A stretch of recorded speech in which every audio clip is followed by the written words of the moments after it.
This is your news source evening bulletin for today, Friday, the 28th day of February in the year 2025. I'm Gordon Mosley reporting, and here is what we're tracking tonight. One day after Vice President Jagdeo expressed concern over the poor quality of concrete being supplied to government contractors for government projects, the Ministry of Public Works today threatened to blacklist suppliers who fail in their supply obligations, as well as those who provide poor quality concrete mixture to contractors. In a statement today, the Ministry of Works said it has been made aware that contractors have been complaining about the supply of concrete for various government projects taking place across the country. The ministry said the issue of delays in supply persists, where contractors would remit advance payments to those suppliers and are subjected to wait extended periods for delivery. The ministry also said it has also received complaints about the inconsistent quantities and substandard quality of concrete being provided to government contractors. The ministry said it will no longer tolerate the issue, and it has immediately instituted measures that it feels will remedy the situation. Among those measures are enhanced government oversight, which will see the ministry increasing its monitoring of the concrete supply chain, and intensified testing and quality control exercises. The ministry said it will blacklist delinquent concrete suppliers and prohibit government contractors from procuring concrete produced by them. It also said it will impose surcharges and recover costs from any delinquent concrete supplier whose products cause undue project delays, structural damage, increased expenditures, and other relevant damages. Just yesterday, Vice President Jagdeo said persons in communities must come forward when substandard works are being done by government contractors in their communities. More on that story and a whole lot more coming up. It all starts with one. Maybe it's one look, you know the one, or one touch, even one word. I can start with one step, or one promise, one thrill, one first time, one deep breath, one leap of faith, one day to remember, or one night to forget. One moment, so many stories that make up one crazy, average, everyday, fabulous life. We get one life, just one. Make your move. It all starts with one.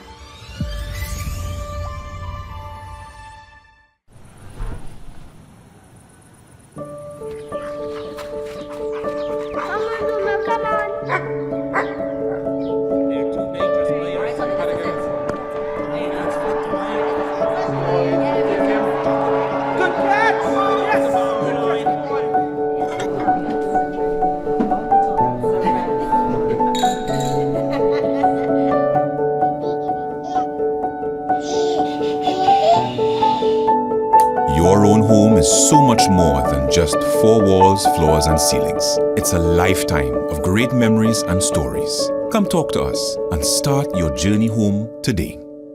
Republic Bank, we're the one for you.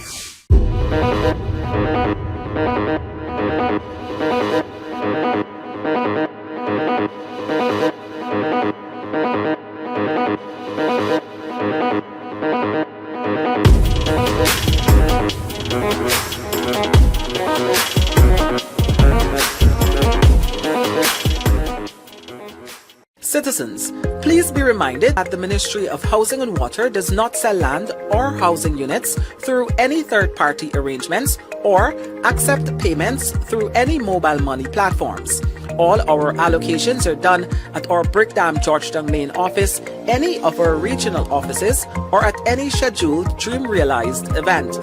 A message from the Ministry of Housing and Water, Central Housing and Planning Authority.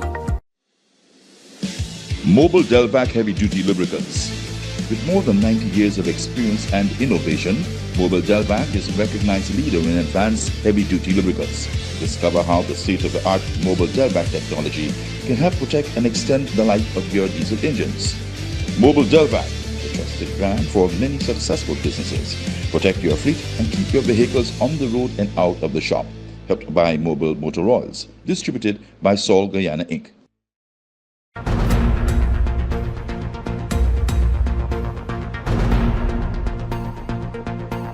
Welcome back. Well, Vice President Jagdeo is urging persons in communities across the country where public infrastructure works are being done to expose those shoddy construction works being done. At a press conference on Thursday, Mr. Jagdeo said he continues to receive complaints that persons who are executing government works within communities are not doing so up to standard and are using incorrect material, resulting in the damage to those infrastructure works weeks after being completed. The Vice President said the practice is unacceptable and citizens must assist the government in exposing those shoddy government contractors. We have been encouraging citizens. That's the nature of our government. We're open, we're transparent. We're encouraging the citizens. If you see public infrastructure being done in your communities and you see it being done in a shoddy manner, speak up. Post a picture online. We don't take it as a criticism of the government if you expose shoddy work being done. We have a duty to do that, to go and check it out and fix it, because we can't be everywhere and see everything the same time. According to the Vice President, while the government has its own mechanisms in place to manage those projects, there are currently more than 40,000 infrastructural projects ongoing, and it will be difficult for those who manage the projects to do so all at once. He again raised the issue with the concrete poles which were erected by several contractors and the Guyana Power and Light Company. Those poles collapsed in a number of communities. Mr. Jagdeo had threatened to blacklist those contractors if they could not get it right. But with that problem persisting, he said a seminar will now be held to ensure that those responsible get it right. On the other hand, the Vice President said some suppliers are also to be blamed. So Public Works, I talked to them and they're going to issue a statement. And if we find that they are doing this, the suppliers, they would lose the right to supply to any government project, because we'd say to those people, don't buy from them. In fact, effectively blacklisting them, and I hope they're listening. Mr. Jagdeo said the government has to ensure value for money and will therefore not be sweeping the issues under the carpet. Last week, he roasted the Ministry of Public Works for the shoddy works taking place on a number of government infrastructure projects. Tonight, the People's National Congress Reform is getting set to write to the Guyana Elections Commission as early as next week to request a meeting with the Commission to discuss its demands for the use of enhanced biometrics at the upcoming general elections. At a Congress Place press conference today, the General Secretary of the PNC Reform, Sherwin Benjamin, said the party has not ruled out having a face-to-face meeting with the chairman of the Elections Commission and her commissioners.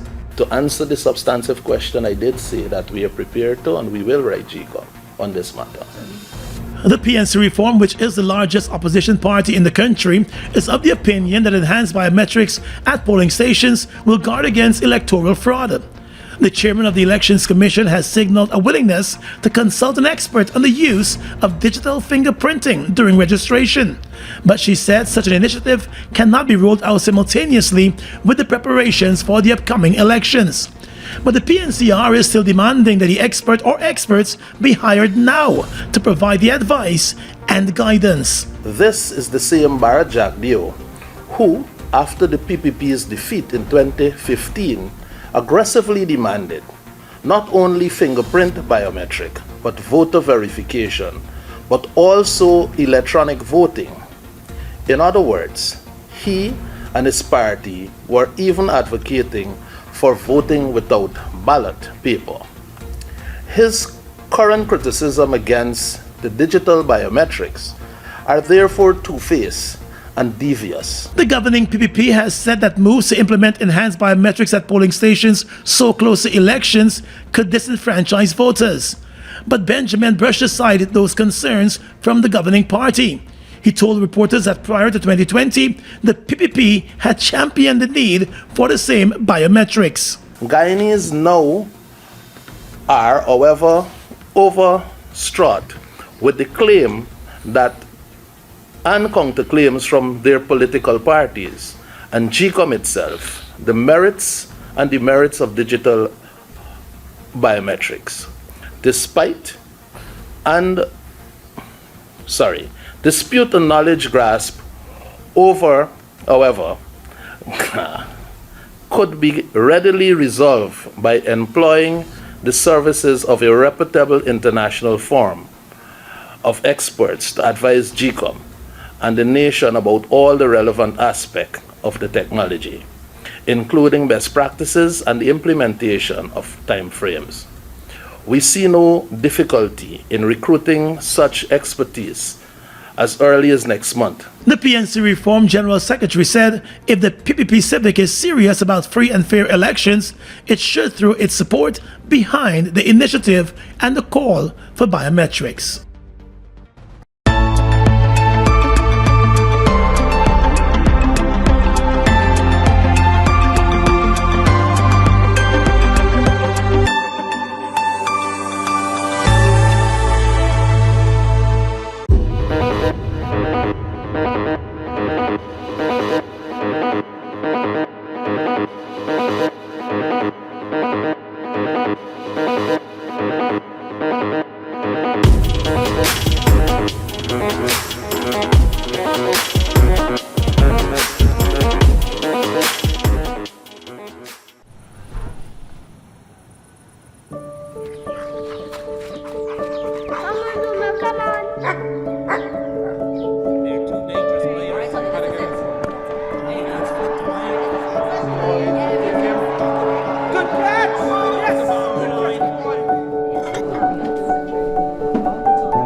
Your own home is so much more than just four walls, floors, and ceilings. It's a lifetime of great memories and stories. Come talk to us and start your journey home today.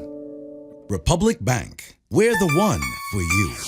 Ready to up your game? Ready to up your game? Win big with over 60 epic prizes. A brand new PS5, Nintendo Switch, iPhone 16 Pro Max, Apple smartwatch, and the hottest earbuds from Apple and Samsung. Plus, we are giving away thousands in phone credit and a whole year supply of Buster or Turbo Energy drink. Here's how. Buy any Buster or Turbo Energy drink. Find the code starting with BB and enter online or on WhatsApp. Visit us on Facebook or Instagram at Turbo_Caribbean or Buster Guyana for all the details. Don't just play. Up your game with Buster and Turbo Energy.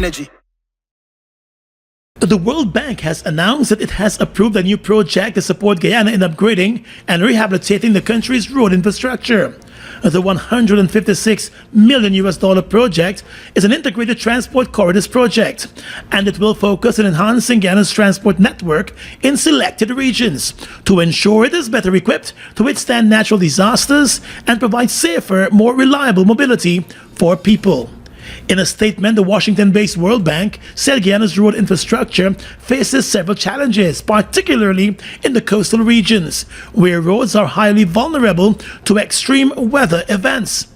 The bank noted that over 60% of the road network consists of smaller roads, many of which sit on low-lying coastal plains, making them highly exposed to the impacts of rising sea levels, increased rainfall intensity, and more frequent extreme weather events like storms and flooding. The World Bank recalled that the most recent flooding event in 2021 caused over $100 million in damages to the agriculture and the transport sectors. The bank further stated that poor road conditions hinder access to essential services like healthcare and education, and can also disrupt economic activities and isolate communities. According to the bank, the road safety situation in Guyana is also concerning, with a road mortality rate of 15 deaths per 100,000 people.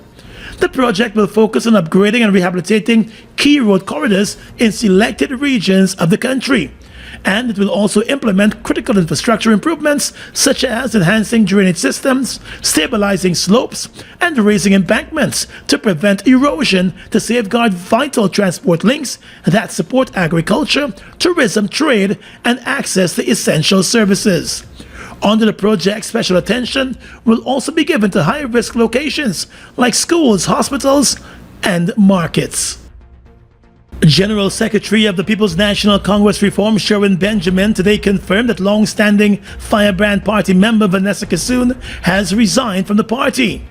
He told journalists at a press conference that the People's National Congress is treating with the resignation internally. I think at this point in time we're dealing with that as an internal matter. The reality is any resignation has to be dealt with from our standpoint as a serious issue.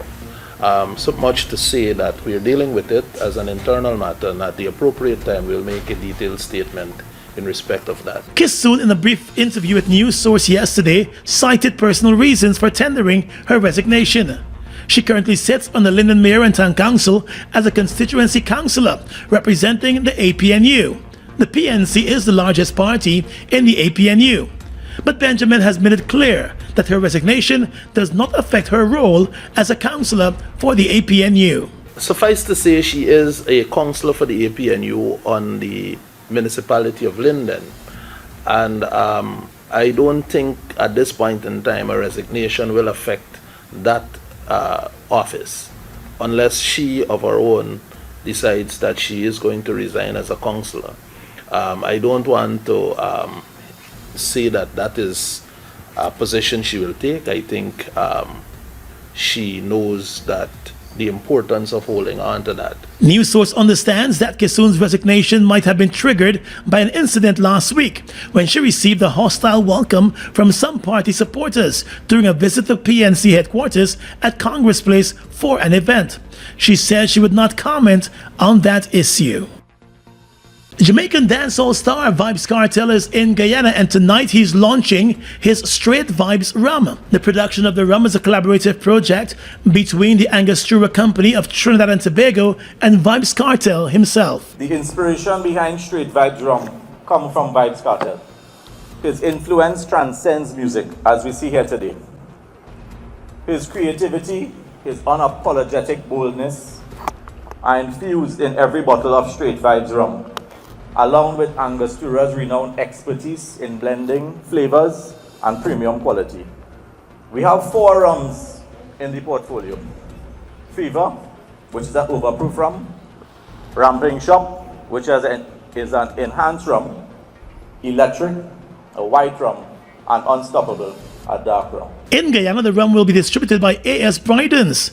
The CEO of that company said she is happy to collaborate with the producers of the rum Angostura and also with Vybz Kartel himself. I want to personally thank Mr. Vybz Kartel, the Angostura team, Straight Vibes team, for their trust and partnership in bringing this incredible brand to Brydens, Guyana. And of course, I want to point out a deep love for my personal team, Cedric, Chris, Jamal, Termala, and the wider Brydens group for all the incredible work that they've done. First container, 2 days sold out. Second container, about to be launched again, and I'm sure there's 100 more containers to go. Vybz Kartel said he intends to have a hands-on approach to the marketing of the product. And funny enough, each bottle is named after a hit song from Vybz Kartel, and they personify the song. Because the fever, trust me, 63% is hot. It's hot, trust me. Then you have the Unstoppable, you have the Electric, as you can see, they're both dark rums. Smooth to the taste, nice, especially for the ladies. As you can see, even Natasha said that it was her favorite drink. And then you have the Ramping Shop, which is the enhanced rum. Now don't drink this if you don't have a husband at home, ladies. Trust me. So, yeah man, but all in all, the product is amazing, the production is amazing, the labeling, the packaging. If you notice, I signed the autographs that you see on the bottle myself. That's my original Vybz Kartel signature. If you look at the side of the bottle, you see lyrics to each song on it. So we're not just making a hurry come up thing and say, hey, a Vybz Kartel, drink this. No, the product is there, the quality is there. And it has been proven that the people love it. And he's also encouraging Guyanese to drink responsibly. He says he will be back later this year in May for that big Baderation show being hosted by the Hits and Jams Entertainment Company. It all starts with one. Maybe it's one look. You know the one. Or one touch. Even one word. I can start with one step. Or one promise. One thrill. One first time. One deep breath. One leap of faith. One day to remember. Or one night to forget. One moment. So many stories. that make up one crazy, average, everyday, fabulous life. We get one life. Just one. Make your move. It all starts with one.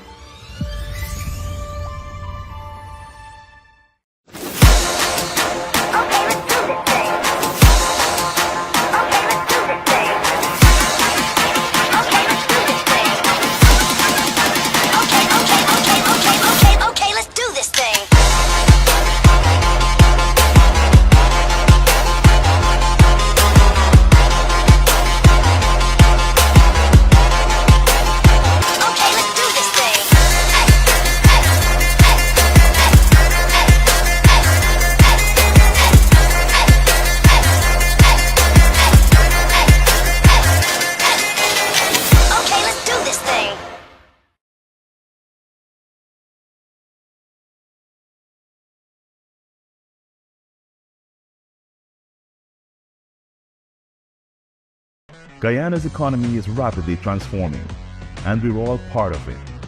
Guyana is at the forefront of this development by providing reliable and efficient energy and supporting community development from the very core. 100% of Guyana's profit goes back to building schools, roads, and other important infrastructure that connects our cities and towns, providing fuel to domestic, marine, industrial, and aerial transportation. Guyana has now repositioned itself as a market leader in the petroleum industry, building a better future for all of us.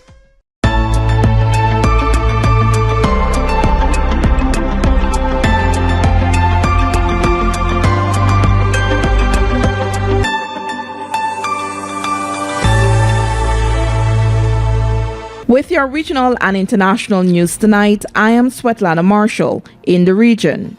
Although the United States Secretary of State Marco Rubio announced an expansion of its Cuba restrictive policy on Tuesday, it remains unclear whether Jamaica falls among complicit third countries in employing medical personnel through its neighbor's labor export program, which could lead to visa sanctions. In a statement on Tuesday, Rubio said the expanded restrictions target individuals and immediate family members of individuals believed to be responsible for the program, which he described as forced labor. He added that the U.S. had already imposed restrictions on several people, including some Venezuelans. Acting Prime Minister Stuart Young on Thursday said he's concerned but not uneasy about the impact U.S. Secretary of State Marco Rubio's foreign policy plans will have on the Dragon gas deal and the Trinidad and Tobago economy. In a tweet just after midnight, Rubio said he has advised that all Biden-era oil and gas licenses be terminated. Rubio's tweet came a day after U.S. President Donald Trump announced the termination of U.S. energy company Chevron's license with Venezuela to export crude oil. Speaking at a post-cabinet media briefing at Whitehall, Port of Spain, Young said the cabinet meeting started late because he had spent the morning engaged in conversations with Shell and officials at the U.S. Embassy in Port of Spain to assess the impact of Rubio's comment on Trinidad and Tobago. He said the TNT government is very aware of how important the Dragon deal is to the energy security of Trinidad and Tobago and to the stability of the CARICOM region as well as South America, extending as far as Europe. And finally tonight, international news. Ukrainian President Volodymyr Zelensky's meeting with U.S. President Donald Trump ended in disaster on Friday after the two leaders traded verbal blows before the world's media at the White House over the war in Russia. The visit by Zelensky was designed to help Ukraine convince the United States not to side with Russian President Vladimir Putin, who ordered the invasion of Ukraine 3 years ago. Instead, the Ukrainian leader disagreed sharply with Trump and Vice President J.D. Vance over the conflict, underlying how the change of administration in Washington has undermined Kiev's attempts to maintain Western support for its war effort.